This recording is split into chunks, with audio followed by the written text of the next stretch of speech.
Hello there, spooky friends, and welcome to another episode of Storytime with the Scariest Podcast. Woo! I'm Robin Grace, this is Adam Diaz, and today we're Hello. here. Today we're here to read you folks some homegrown horrors. Adam's going to tell us what those are.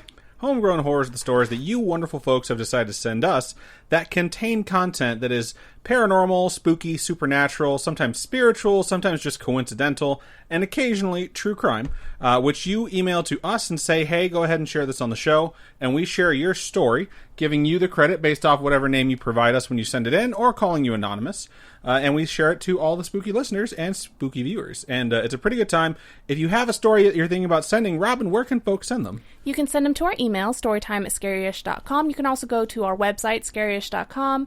There is a contact us page. You just fill out that form there. It gets it to us that way. We also have different social medias, Facebook, Instagram, Twitter, all that fun stuff. And hopefully you folks send in your stories. Indeed. So we would love to hear from you. Tonight we're going to be doing 4. Too short, too long-ish. So not too bad. Pretty standard stuff, in fact. And I believe, Robin, you're going to be going first if I am not mistaken. Yes. So the first email I'm going to read here is titled Traumatizing Humans. And humans are traumatizing. I mean, we had this topic this past week where it was all about people being awful. So I feel like a lot of topics that we do on the show are about humans that are traumatizing. So okay, so it begins. Hi, Adam and Robin. Hello. Hello. Happy very late birthday, because I know y'all going to read this a month after your birthday. About 2. Pretty close. So in my life, I have had abusive friends, cheating lovers, and people who want to drag me down to the darkest depths of hell. Today, I will tell you about one of them. When I was starting 1st or 2nd grade, my parents were in bad debt. No worries, they have gotten out of their debt. So they couldn't just stay home with us. They had remembered that my aunt had a best friend in high school. They called her up and she couldn't do it by herself, so she needed to get her mom to help. Her mom started as a kind and caring lady. Once she moved to another house, she started to hit us and be very rude. That's weird that it was like she started out really nice and then as soon as she moved, she changed completely. Yeah, I'm a little bit confused too because it said that she needed help to do it, but I'm not sure what they were doing. Taking care of the kids. Just taking care of the kids? Yeah. Okay, got it. She would not let us eat. She would go to a restaurant, order food and drinks, but would not give us any. That's fucked up. That's fucked up. A few years later, she, without my parents' permission, would whip us with hickory sticks for us being kids. I feel like this woman should not be in any type of caretaker. Shouldn't be around children, period. One day, she was picking up her friend with me and my brother. She put us in the car and she drove 9 hours away from my house and kept us in a man's basement. What the fuck? That's so fucked up. About 10 to 15 hours later, police were kicking down the basement door. After that, I had to go to therapy for 2 full years. Now she's in prison for abusing mentally and physically her children. Thanks for reading, Emily. That is... wow. Yeah, that's crazy. That's terrifying. And you see these documentaries and these shows and these episodes of different mystery shows, things like that, about these things happening, and you never really think that it could ever happen to you, and it's just absolutely terrifying. It's hard to imagine, who could be such a monster to kids in general, and, this person went out of their way to have you in their life, and then they just treated you like that. That's awful. So we're glad you came through that, and, I think it's something to be said when you say, I had to go to therapy. That's probably a good thing after something as traumatizing as that. 9 hours, it's a long way to be taken from your parents. You were essentially kidnapped, without a doubt. Yep. So that's horrifying, and thank you for sharing that, because that couldn't have been easy, so shout out to you.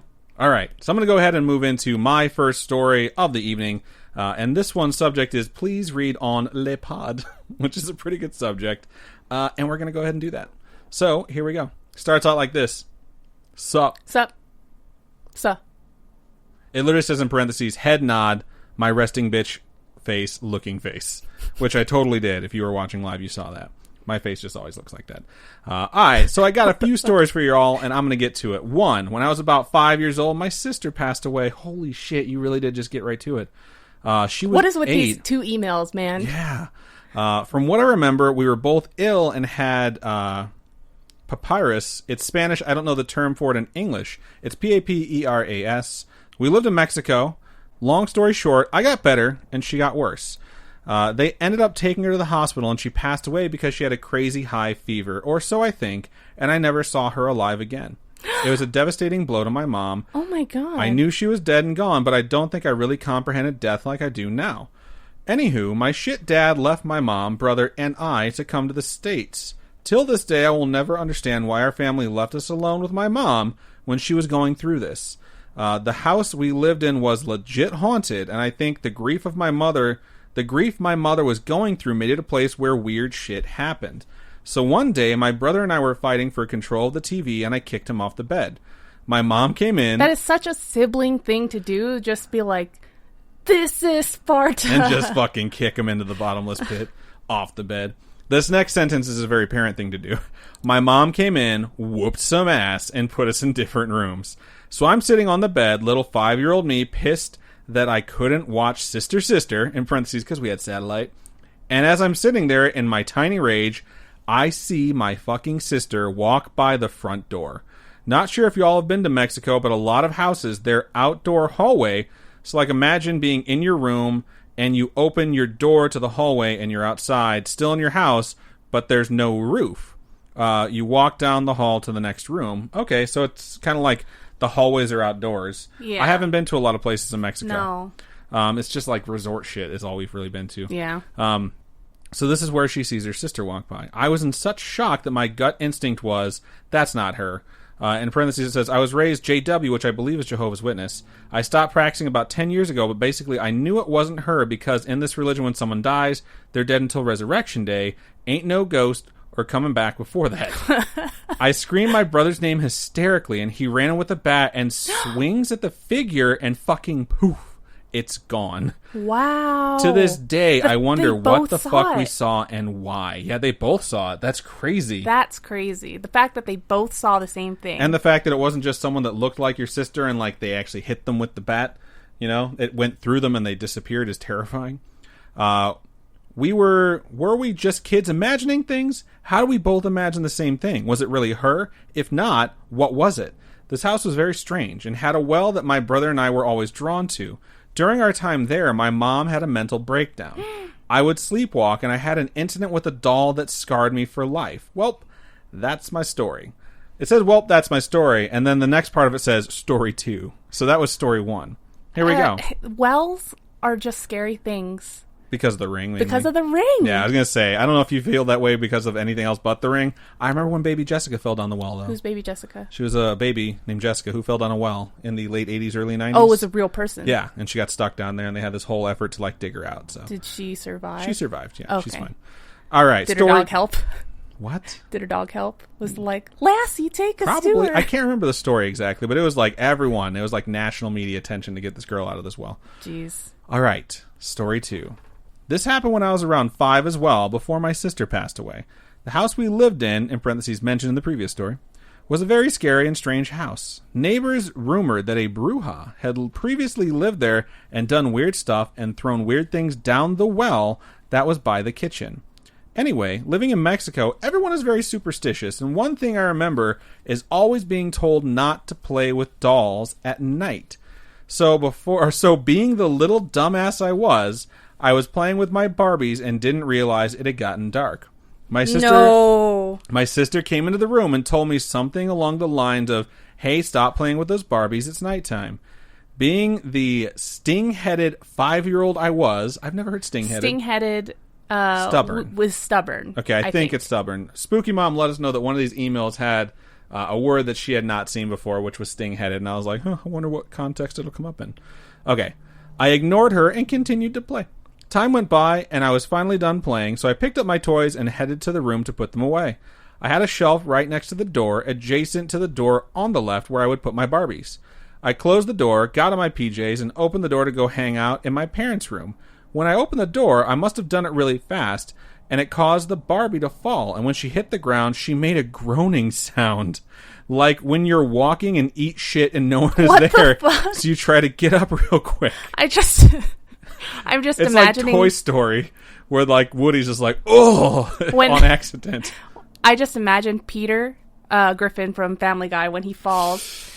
It's so funny. Oh, God. All right, it goes on to say, I froze in terror when I heard my mom from the other room say, are you okay? Did you hurt yourself with the door? So the mom heard the groan too. Wow. I was frozen for what felt like an eternity. I couldn't move, breathe, talk, anything. I felt pressure on my entire body, like if water was being poured down on me head first. I think that's like the adrenaline rushing through your body. I totally felt that feeling before. Really? Yeah. My feet felt like they were being grabbed and held down, and all I could do was stand there wide-eyed.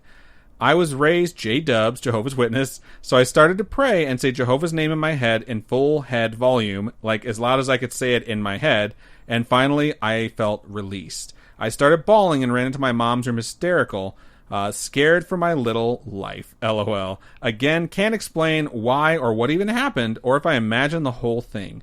If that was the case, how did my mom hear the groan from the other room? That's crazy. So it must have been really loud. That's the thing, too. It could have just been you, like, panicking because you heard that noise. Okay. And the feeling of panicking and the feeling of being frozen is totally, like, understandable. Did she throw it into the wall, the door or the wall? Or the door she opened really fast, and it sounds like that shelf or whatever that she had it set on, like the wind blew it off. But when it hit, it made the groaning noise. Could that noise of the groan be the door opening up? Or it could have been any of those things. She was 5 years old, so...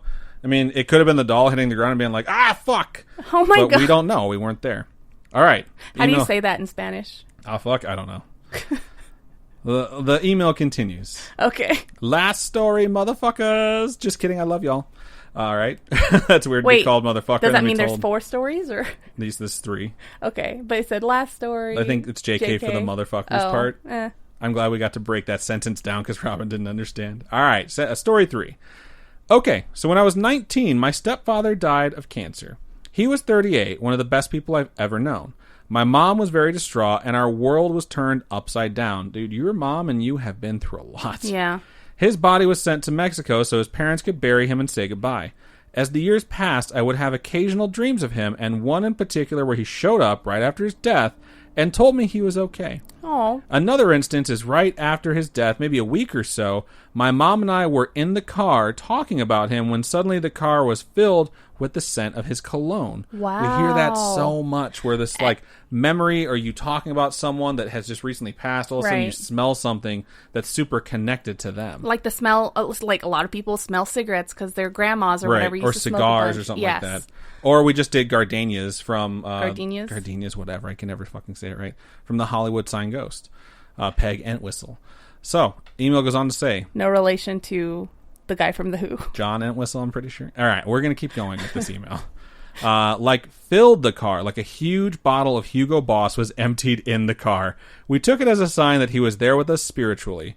So years went by. I started to drink and party really hard as a way of coping. I don't think anyone can blame you. No. I did this for years. I was spiraling into depression and felt like no one could understand what it's like to lose a father twice. When my dad left us when we were young, and then my stepdad passing away.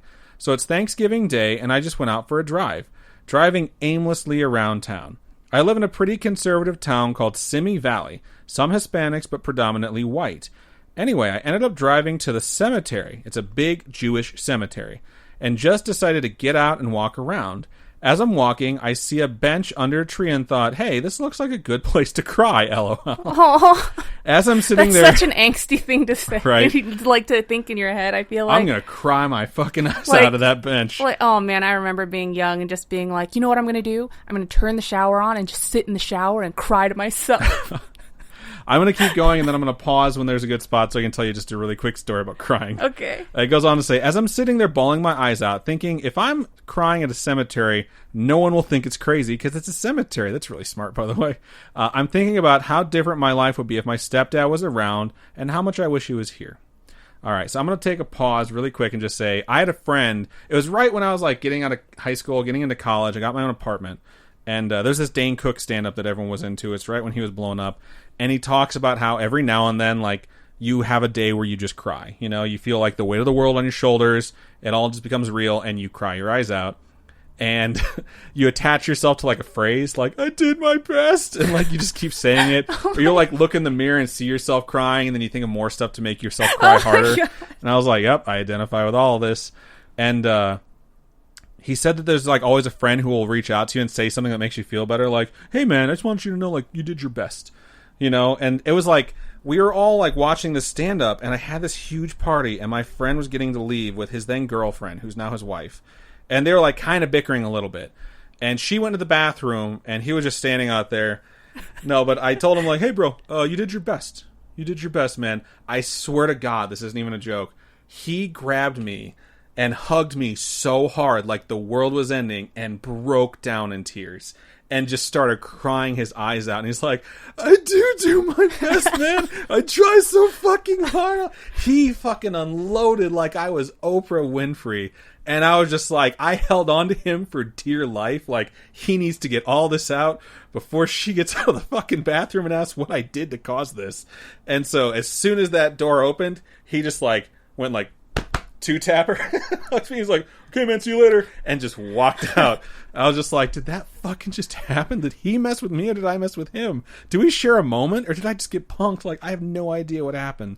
So I very much empathize with 19-year-old person looking for a place to cry and then it just all pours out. Yeah. Sorry I interrupted your story, which is quite beautiful to tell you about my stupid drunken college nights. All right. I was a Jehovah's Witness, so for many years we didn't celebrate holidays. When we left the church, we still didn't celebrate because it just felt weird. But when my mom got with my stepdad and he brought the holidays into our lives, things changed.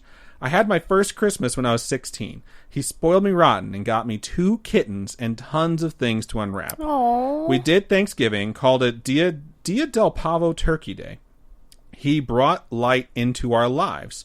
So here I am, crying at the cemetery, and I looked down and saw my foot was accidentally stepping on a headstone. I don't know why, but I stopped to look, and it had his first name, Raphael. Wow. There are a lot of people that I know who want their headstones to be benches, so that people can come and, like, sit down and talk to them, or sit down and, like, take a load off, even if you don't know them. And it's just so cool that, like, this email is literally about that working, and that exact thing happening. The email goes on. Remember, I'm in a white-ass town in a Jewish cemetery. When I saw his name on the random bench on this random day that I just decided to go driving around on, I lost my shit. I felt like he was there again, telling me he was keeping an eye out for me. Since then, whenever I feel shitty or need to think, I come here. That's really cool. That now you have a place to go to. Yeah. I feel like this is a place I could visit and bring flowers to, since he was buried in Mexico, and I can't really go and do that there. So those are my stories. I hope you enjoyed them. In parentheses, on rocking chair, sips beer, and burps. I love the pod. I listen to all your episodes, and sometimes I feel like I'm listening to my friends, and when I need someone to take my mind off shit, you guys are there. Weird shit will happen, and I think, wait till I tell Adam and Robin. And then I'm like, oh, yeah, cute. I don't know them. LOL. Oh, no. Keep up the good work, and keep on creeping on. Love, Brianda. Well, thank you so much for sending that in. That was absolutely amazing. And one, we are your friends. And you can always join the Discord and just post random stuff because everybody posts really random stuff. Yeah. And you can also reach out to us on our social medias and be like, yo, guess what happened to me? Like, we want to hear that shit. That's why we have them, so that there's, like, some way you guys can connect with us. It's sincerely not about, like, us just having a social media presence and we hire a social media manager to, like, run our shit. It's us, man. Yeah. All that shit's us. Like, we're the one answering your messages every single time. And all our posts, we're posting it. We don't have, like, this mass program that posts everything for us. All manual, and it is a pain in the ass. And the best thing about doing the social medias on our own is, like, actually interacting with people that listen to the show. So always feel free to reach out. You've been through a lot, and it's nice to see that you found some ways to, like, cope with it. And it's a really nice email, so thank you very much for sharing it with us. So before we move into our next story, we are going to take a really quick commercial break.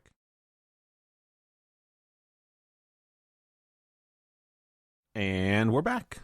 All right, so the email I'm going to read is titled Bad Dreams. And it goes, hey guys. Hello. We're the guys. Hello. It's Alexis again from Georgia. Nice. What up, Alexis from Georgia? I was listening when you guys read my previous message on another episode, and I figure now is the time to send another one that has been happening recently. You guys are amazing. Please keep it up. I love the show. I listen to it while I work since I'm usually alone in a room, but that does spook me pretty often when I do get my visitors or just generally in the empty building. I'm spooked very easily. So she's literally spooked. Literally today I was like, I'm going to go to the restroom, and then she went instead. And I was like, okay, well, I'm just going to go in there and open the door really quickly, and I guarantee you she screams. And, of course, she did. I was on the phone with my sister. I was like, ugh! Like, closed it, and she's like, I hate you! Anyway, so it's well known that college kids are under a lot of stress in their day-to-day lives, and I don't mean to complain, but I feel it rather often. I get by, though, with the help of my boyfriend and each of our 4 amazing dogs. Oh, I want 4 dogs. I'll include pictures if I can figure out how to add them at the end. But lately, my stress levels have peaked at the end of semester exams as I'm trying to finish out classes and also fighting with a decision to just move into my boyfriend's or just buy a house, apartment, etc. This stress has given me some weird dreams. I did a small amount of Googling into dream meanings only to validate that, yes, they're stress dreams. I rarely remember my dreams day to day, but these were so vivid they must have made a good enough impact in my brain that they lasted until my waking hours. That's what's so interesting about dreams. Some dreams you're just like, whatever. But then there's those dreams that just stick with you even after you wake up, go about your day, do a whole bunch of stuff, and you're still like, I remember what you did in my dream last night. Wow. I have so many dreams that I think during my dream, like, this is important. Like, I need to remember this. And then I wake up and I'm like, I don't remember a fucking thing except that it felt like it was important and it's gone forever now.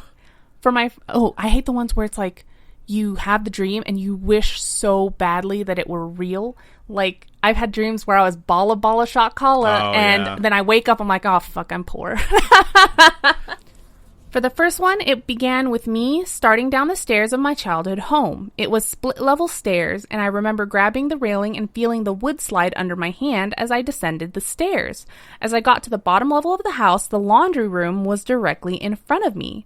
The downstairs was dark and smoky, not unlike the upside down on Stranger Things, and I could see things darting around at the corners of my vision that looked like little gargoyles with blazing red eyes no big deal. That left little trails suspended in the air.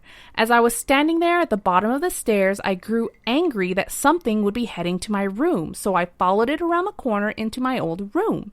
It still had the pink walls with my bed on one end next to the closet. I saw one of the thing's eyes from behind the slats in the closet. That's horrifying. Yeah. Anything hiding in the closet is just... Okay, no. So, demons and things like that you can kind of see peeking out from your closet, or like when your closet doors creak open and stuff like that scares me. I will say, though, that's when you establish dominance, and if you see it peeking at you, you say, you merely adopted the darkness. I was born in it.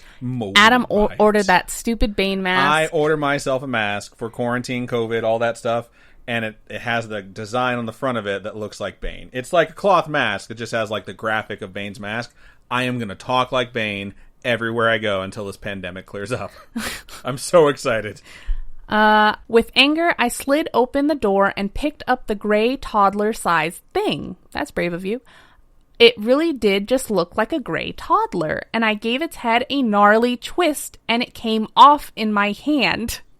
That's terrifying. Let's hope it wasn't an actual toddler. The dream was so realistic. That's the part that unnerves me. I could feel the ligaments and vertebrae separate before I tossed the 2 pieces I had just made onto the floor and made my way to the bed.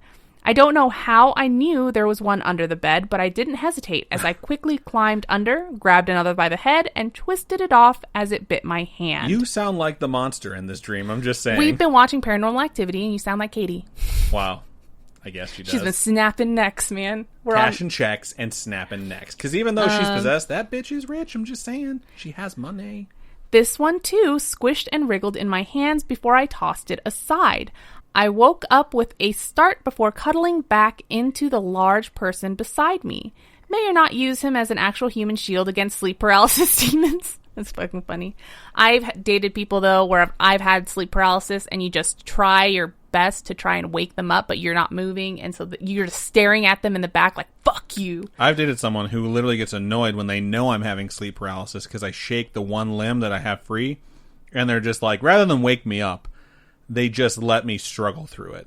That person's her. You're a dickhead. I was going to say, like, is that me? I hate you so much for that. She was like, I know you had sleep paralysis last night because you kept moving your foot. I was like, you could have just moved me and woke me up, and you let me struggle with thinking I was going to die. She's like, I was trying to sleep.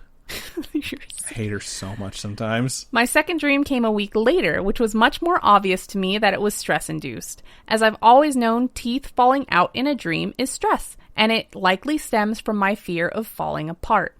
This one begins in a dirty-ish bathroom that isn't familiar to me at all. Think of any gas station bathroom ever. Grungy mirror, questionable fluids, the whole 9. Gross.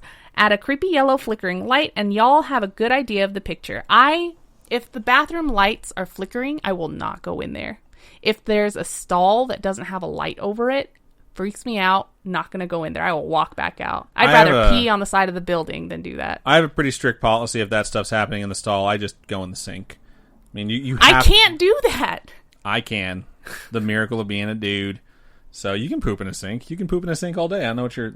If it's flickering, it's way better than getting in there with a demon. Just saying. Hashtag alternatives. Hashtag solution finder. I walk into the room. I don't remember opening or shutting the door. I wasn't in the room, and then I was. I blinked in, and with the blinking shutter of the light that was lightly buzzing overhead, I walked over to the counter in front of the mirror and leaned into it. I was staring myself in the eyes, which, if that isn't creepy enough on its own, with each flicker of the light, images of different emotions like maniacal laughter or terrible anger would flicker across my face. I leaned in a little closer until I was about 6 inches away from the mirror when it flickered and actually went out and back on again. This time, I had a light bulb in my hand. The image in front of me that was supposed to be me then had a light bulb in their hand, like a really old-timey glass one. They then violently shoved it in their mouth, crunching down hard on the glass enough to chip teeth and make sickening sounds. That part of Oculus, that movie Oculus, oh my sweet jeez. Yeah. No way. There were like 4 or 5 crunchy, chomping, bloody bites before that wouldn't do any more. And then the image that was supposed to be me started shoving her hands in her own mouth. This is not just a bad dream. This is a goddamn nightmare. This is a horrible horror movie. This is, yeah, it's a horror movie, dude. So she shoves her hands in her mouth, but the shards of glass and teeth kept them from doing anything but leaving rake marks on the cheeks of my face. The noise is what woke me up. I heard and felt all of this as if it were happening and woke up again with a start to find that my fan had a paper fall and stick to the back of it.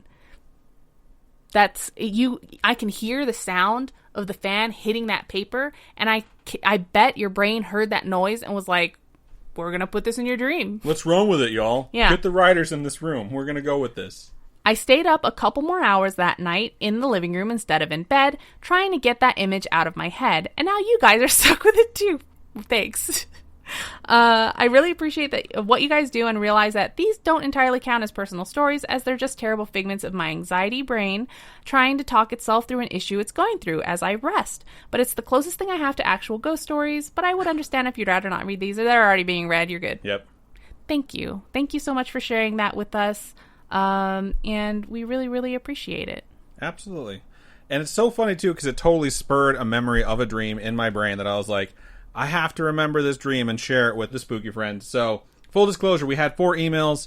One of them that I was going to read was very, very short, and we'd actually already read it before. So I'm going to replace that with the story of my dream. I had this dream like a month ago, and I debated about telling it on the show because of the contents of it. But listening to this, and it's like, well, you're stuck with it now. Yeah. I'm going to go ahead and share it. I shared it with Robin as soon as I woke up because it was so vivid. I wanted her to know. So I was stuck in the house I grew up in, which is typically the house that I'm in if I'm having a nightmare. And now that I'm a little bit older and I'm a little bit more in control of my dreams, when stuff starts to happen that's really creepy, I get offended because I feel like something's trying to take over like my dream or my memories, and something's trying to scare me. But this dream in particular was like very adamant about playing on all my fears. So like, we let our dogs out the front yard, and there was no fence or anything like that, and they were running away. So I had the anxiety of, like, I have to go find my dogs. And then I found my dogs, and they were like wolves in the woods that were hunting my dogs, and I was very afraid that they were going to die. So I had to get them inside. And then I went inside, and, like, the house was even bigger, and I didn't really know where I was. Some things were familiar, and some things weren't. None of the lights worked.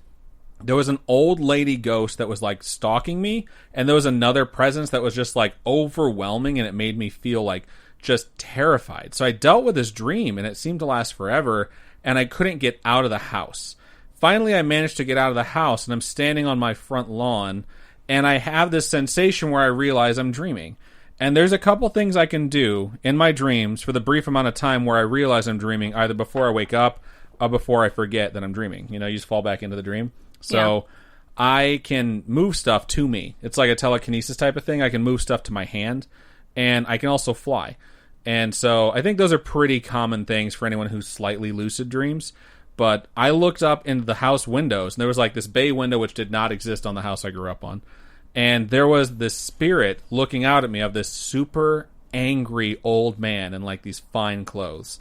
Like this shriveled up, pale white old man with like dead eyes. And I say dead eyes, I mean like the white eyes where there's like no pupil left at all. Yeah. And he's just like staring daggers at me. And I know that he's angry that I got out of the house. And so I float up because he's on the second floor. So I'm face to face with him and I'm outside the house. And I know I'm dreaming at this point. So I tell him, I'm like, I don't know if you're real or I don't know if you're a part of my dream. But what I can tell you is that no matter what you ever do to scare me, what I'm about to do to you is so much worse. Because you only exist in my mind. And as soon as I wake up, I'm going to forget you. And you never existed. And I have complete control over your existence. But now you're talking about him. And then I woke up immediately afterwards. And it was so compelling. I was like, gotta fucking tell Robin. So I was like, well, I'm kind of letting the old man live on because I decided to tell Robin about this. But I was like, I'll forget about him. And every time someone brings up a creepy dream, I think of him and my promise to him to erase him from existence. And I'm like, damn it. I didn't follow through. So I'm like, fuck it. I'm just going to tell you guys now at this point. If you were Freddy Krueger, we'd all be fucked. I have given you all the boogeyman of my new nightmares, which is just a really skinny, tall old man who has just like this wrinkled up face and those white fucking eyes like a dead zombie and like just really nice clothes on. And fuck him, he's an asshole. So okay. Yeah, I just want to share that with you because since we're doing creepy dreams, I just decided I might as well just share it with the spooky friends. So good stuff. All right, so I just want to say thank you to everyone who sent in your stories this week. We sincerely appreciate it when you folks decide to share stuff with us. Especially stuff that's super personal and things that you've experienced like that. So I've mentioned it before that sometimes we get them, sometimes we don't. Of the 3 emails we read tonight, I think 2 of them were deeply personal, and we appreciate you sharing those experiences. And realistically, even if things aren't very dramatic, you're sharing something that happened to you or someone that you know, and they are a personal thing. I've had people tell me before that I know in person or people that I've met from the Spooky Friends that it's really hard to write the email sometimes, and we get that. But if you want to share it with us, we would like to hear it. We would like to read it, and there's a lot of people out there who would also like to hear it. So if you have a story like that, please email storytime@scarish.com or go to our website, scarish.com, and click on Contact Us. Fill out that form. It comes directly to us. You can also hit us up on any of our social medias. We have Facebook, which is facebook.com/scarishpodcast. Our Twitter is @scarishpod, and our Instagram is @scarishpodcast. Robin, for folks who would like to donate to us, how can they do so? You can go to patreon.com/scaryishpodcast. Those are monthly donations. There's a whole bunch of different tiers you folks can check out. A couple different extra little content things you guys get on there, ad-free episodes, things like that. You can do one-time donations at Ko-fi, ko-fi.com/scaryishpodcast. So those are one-time donations. All your donations go to upgrade our studio setup, keep us going, keep us making more content for you guys, and we really appreciate it. Absolutely. So thank you one last time to everyone who listened, everyone who watched live, everyone who took the time to, participate in this content. It's always fun when you interact live, but we also appreciate it if you're one of those ghost listeners/viewers who hang out and just enjoy the content and don't say a word. We understand that completely, and we thank you just as much. So I think that's everything we have for Storytime number 127, I think. So, Robin, go ahead and sign us out. Keep on creeping on. We'll talk to you guys later. Bye.